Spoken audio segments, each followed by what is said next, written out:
The world today is shaped by many powerful countries, but honestly, no country's rise has been as fast or as dramatic as China's. For decades, it was a poor and isolated nation. Now, it is an economic giant and a military power. Its decisions affect people on every continent, from the price of a smartphone in America to the construction of a new port in Africa. Understanding China is no longer optional, it is essential for understanding the 21st century. The story of China's journey to the center of the world stage is a complex one, filled with shifting alliances, old rivalries, and bold ambitions that will define our future. Every major power is now trying to figure out its relationship with this new China. The United States, once a partner, now sees it as its main competitor. Russia, a former rival, has become a close friend. Europe trades with China more than ever, but worries about its political influence. In Asia, its neighbors benefit from its economic growth, but fear its growing military might. China is not just seeking to be a regional leader, it wants to be a global one. It is building new international institutions and using its economic power to win friends and influence nations across the globe. This essay will explore China's global dance. We will look at its most important relationships, with the United States, Russia, Europe, and its Asian neighbors. We will examine how these partnerships and rivalries have changed over time, shaped by history, economics, and politics. We will also look at China's own goals. What does it want to achieve on the world stage? How does it plan to get there? The answers to these questions are not simple, and they carry enormous consequences for global peace and stability. China's story is still being written, and the world is watching with a mix of hope and anxiety. The central question that hangs over everything is whether China's rise can be peaceful. History shows us that when a new power emerges, it often clashes with the established ones. Will China follow this historical pattern, leading to new conflicts and a more dangerous world? Or can it find a way to integrate into the existing global order without causing a major disruption? This is perhaps the most important geopolitical question of our time. To begin to answer it, we must first look back at the most significant relationship that brought China out of its isolation and onto the world stage, its relationship with the United States. For over 2 decades after the Communist Party took power in 1949, China and the United States were bitter enemies. They saw each other as ideological opposites. America viewed China as a dangerous part of a global communist threat, while China saw America as an imperialist power. They even fought a brutal war against each other in Korea in the 1950s. During this time, there were no diplomatic ties, no trade, and almost no contact between the two nations. They existed in separate worlds, divided by a deep wall of mistrust and hostility. It seemed this Cold War between them would last forever. But in the early 1970s, something remarkable happened. The leaders of both countries realized they needed each other. The United States was looking for a way to end the Vietnam War, and wanted to gain an advantage over its main rival, the Soviet Union. China, meanwhile, had fallen out with the Soviet Union and feared an invasion from its powerful northern neighbor. It needed a strong partner to balance against the Soviets. This shared fear of the Soviet Union created a surprising opportunity for these two old enemies to come together and reshape the world. The turning point came in 1972, with President Richard Nixon's historic visit to Beijing. The images of the American president walking on the Great Wall and meeting with Chairman Mao Zedong shocked the world. It was a masterpiece of diplomacy. This single visit broke the ice and started a new chapter in U.S.-China relations. It was not a friendship based on shared values, but a partnership based on shared interests. America formally recognized the government in Beijing and opened the door for trade and cultural exchange. This decision fundamentally changed the balance of power in the Cold War. Over the next few decades, this partnership grew stronger, especially in the economic field. American companies saw China as a huge new market and a source of low-cost labor.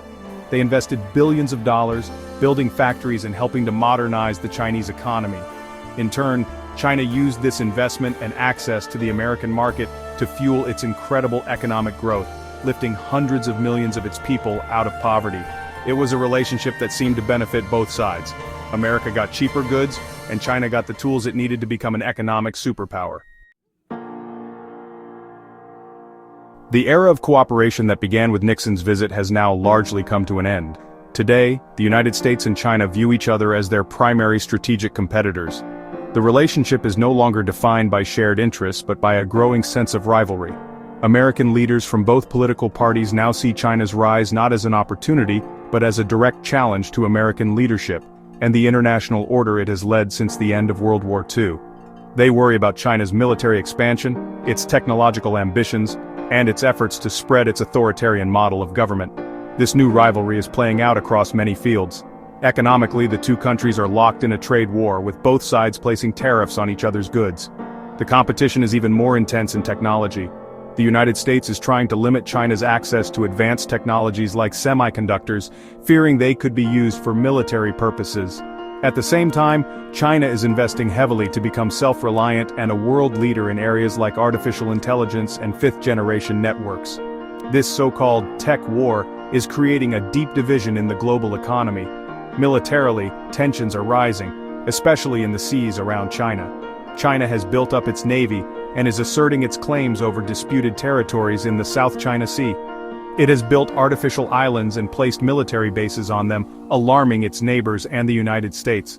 The U.S. Navy regularly conducts freedom of navigation operations in the area to challenge these claims, leading to close encounters between their warships.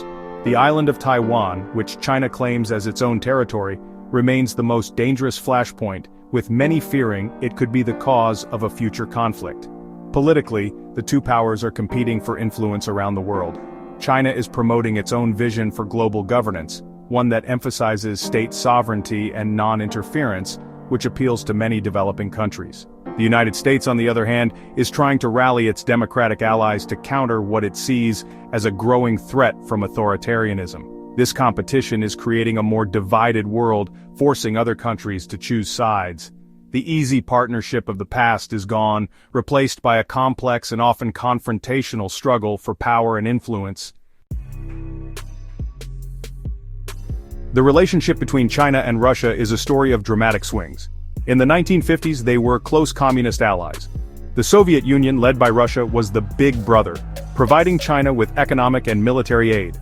They stood together against the United States and the West, but this friendship did not last. By the 1960s, ideological differences and a struggle for leadership of the communist world led to a bitter split. They became rivals, even fighting small battles along their long border. For decades, they viewed each other with deep suspicion. This rivalry ended with the collapse of the Soviet Union in 1991. A weakened Russia was no longer a threat to China. Instead, both countries found themselves facing a new world dominated by a single superpower, the United States. They shared a common interest in pushing back against American influence and promoting a multipolar world, where power is shared among several major countries. This shared goal became the foundation for a new partnership. They settled their border disputes and began to build closer political, economic, and military ties. Today, this partnership is stronger than ever. Their leaders, Xi Jinping and Vladimir Putin, have met dozens of times and described their relationship as having no limits. They conduct joint military exercises, cooperate on advanced weapons technology, and coordinate their positions at the United Nations, often voting together to block Western-led initiatives. This cooperation is driven by a shared belief that the United States and its allies are trying to contain their rise and undermine their political systems. They see themselves as partners in a struggle against a US-led global order. Economically, their relationship is also growing. Russia is a major supplier of oil and gas to China, providing the energy needed to power its economy. China, in turn, provides Russia with technology and consumer goods. This trade has become even more important for Russia after it faced Western sanctions over its actions in Ukraine. While China is the more powerful partner in this relationship, Russia provides it with something very valuable, a reliable great power ally on the world stage. Together, the bear and the dragon present a united front, challenging American dominance in a way that neither could do alone. For many years, Europe saw China almost exclusively through an economic lens. It was a land of immense opportunity. European companies, especially manufacturing giants like Germany, built a hugely profitable relationship with China. They sold cars, machinery, and luxury goods to China's growing middle class, and they built factories there to take advantage of lower costs. China became one of Europe's biggest trading partners, and this economic interdependence became a central pillar of the relationship. For a long time, business interests overshadowed any political concerns that European leaders might have had. However, in recent years, the mood in Europe has shifted. The relationship is no longer seen as a simple win-win. European leaders have grown more worried about what they see as unfair economic practices. They complain that China subsidizes its own companies, making it hard for European firms to compete. They also point to the fact that the Chinese market is not as open to European investment as the European market is to Chinese investment. The European Union has started to describe China not just as a partner, but also as an economic competitor and a systemic rival that promotes a different model of governance. Political and security concerns have also come to the forefront. Europe has become more vocal in its criticism of China's human rights record, particularly its treatment of the Uyghur minority in Xinjiang, and the crackdown on democracy in Hong Kong. There are also growing fears about China's political influence inside Europe. These concerns are often linked to China's Belt and Road Initiative, a massive global infrastructure project. Some European countries have welcomed Chinese investment in ports and railways, but others worry that this could give Beijing strategic leverage over critical European assets. As a result, Europe is trying to perform a difficult balancing act. It wants to maintain its valuable trade relationship with China, but it also wants to protect its economic interests and stand up for its political values. This has led to a more cautious and fragmented approach. Some European countries, especially in Eastern Europe, are more open to Chinese investment, while others, like Germany and France, are pushing for a tougher, more unified EU stance. Europe is caught between its economic dependence on China and its political alliance with the United States, struggling to find its own path in this new era of great power competition.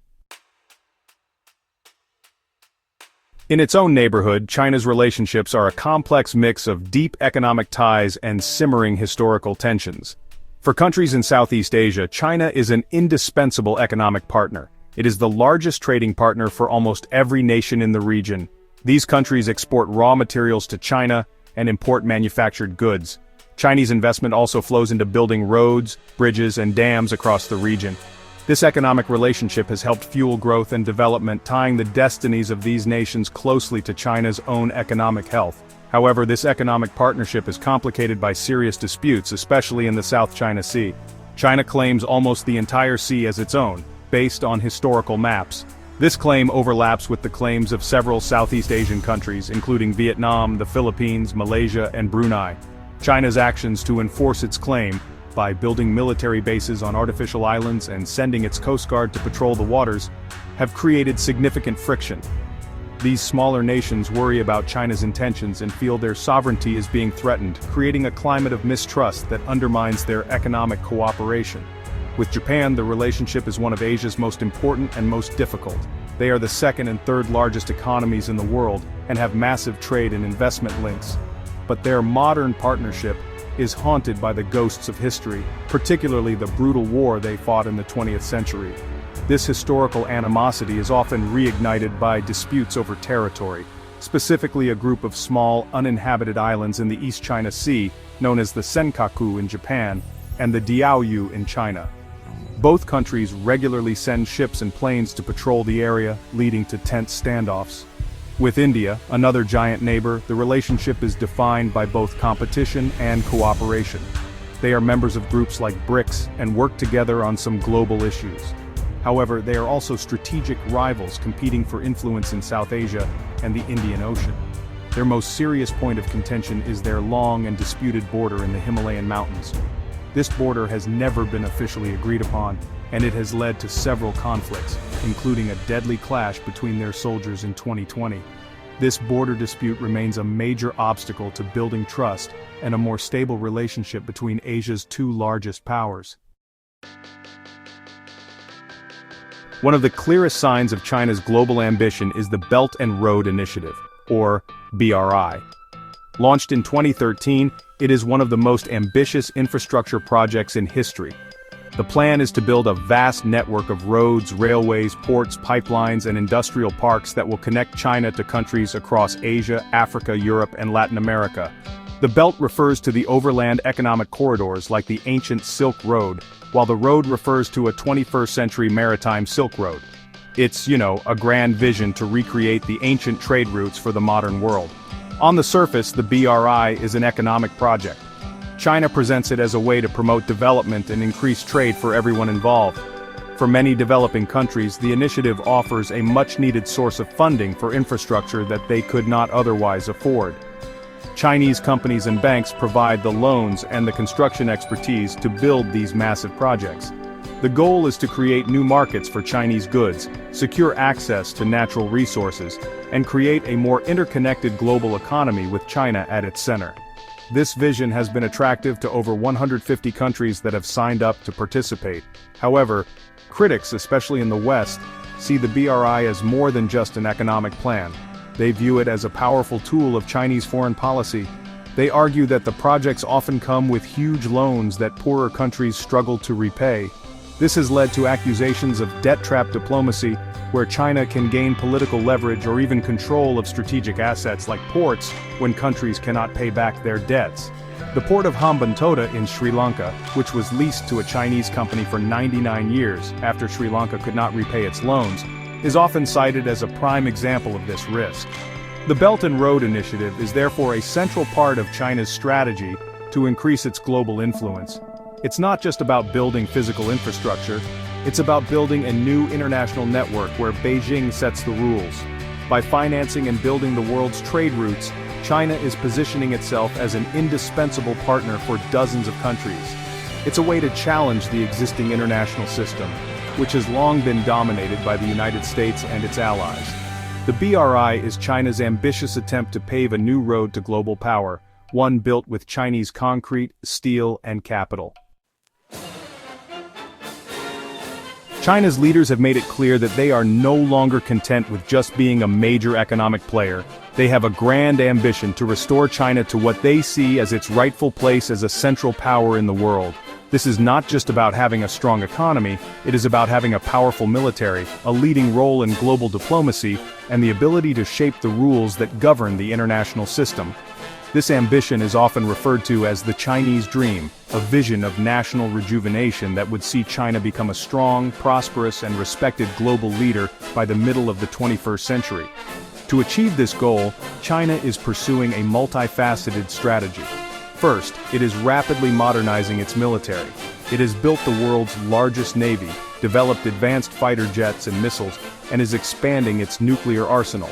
The goal is to build a military that can defend China's interests, project power across the Asia-Pacific region, and eventually challenge the military dominance of the United States. This military buildup is intended to give China the strength to back up its diplomatic and economic ambitions and ensure that no other country can dictate its fate. Second, China is using its economic power as a key diplomatic tool. Through initiatives like the Belt and Road, it provides loans and investments to countries around the world, building goodwill and creating economic dependencies. It has also created new international institutions, like the Asian Infrastructure Investment Bank, or AIIB, which offer an alternative to Western-dominated bodies like the World Bank and the IMF. By doing so, China is building a parallel international system where it has more influence and can promote its own interests and values more effectively. Third, China is trying to increase its soft power and influence in global conversations. It is investing heavily in its state-run media outlets, like CGTN, to broadcast China's perspective to a global audience. It is also promoting its model of state-led development as an alternative to Western liberal democracy, which it argues is often chaotic and inefficient. China's leaders believe their system offers a better path to stability and prosperity for many developing nations. All these efforts, military, economic, and diplomatic, are part of a single, coordinated strategy to transform China into a true global superpower. We have traveled through the complex world of China's foreign relations. We have seen its journey with the United States from enemies to partners and now to fierce rivals. We have observed its strategic no-limits partnership with Russia, a bond forged in shared opposition to the West. We have watched Europe struggle to balance its deep economic ties with China against its growing political concerns. And we have explored the tense and delicate relationships China maintains with its Asian neighbors, where economic opportunity often clashes with historical mistrust and territorial disputes. All of these threads weave together to form the fabric of China's grand ambition. Through powerful tools like the Belt and Road Initiative and its rapidly modernizing military, China is no longer just rising, it is actively working to reshape the world in its image. It seeks a new global order, one that is less dominated by the United States and more accommodating to its own interests and authoritarian political system. China is not asking for a seat at the table anymore, it is building a new table of its own. This brings us to the great, unanswered question of our time: can this happen peacefully? History is filled with warnings. The Greek historian Thucydides wrote that it was the rise of Athens and the fear this inspired in Sparta that made war inevitable. Many analysts today worry about a Thucydides trap, suggesting that a conflict between a rising China and an established United States is not just possible, but likely. The flashpoints are numerous, from Taiwan to the South China Sea, to the global race for technological supremacy. The path ahead is uncertain. A peaceful rise would require incredible skill and restraint from leaders in both Beijing and Washington. It would require them to manage their competition and find ways to cooperate on global challenges like climate change and pandemics. A failure to do so could lead to a new Cold War, or even a hot one, with devastating consequences for the entire world. The story of China's global dance is far from over, and to fully grasp its future, we must also understand its past, by looking at the nations that have shaped its history for centuries: Mongolia, Korea, Japan, and Vietnam. Their stories are next.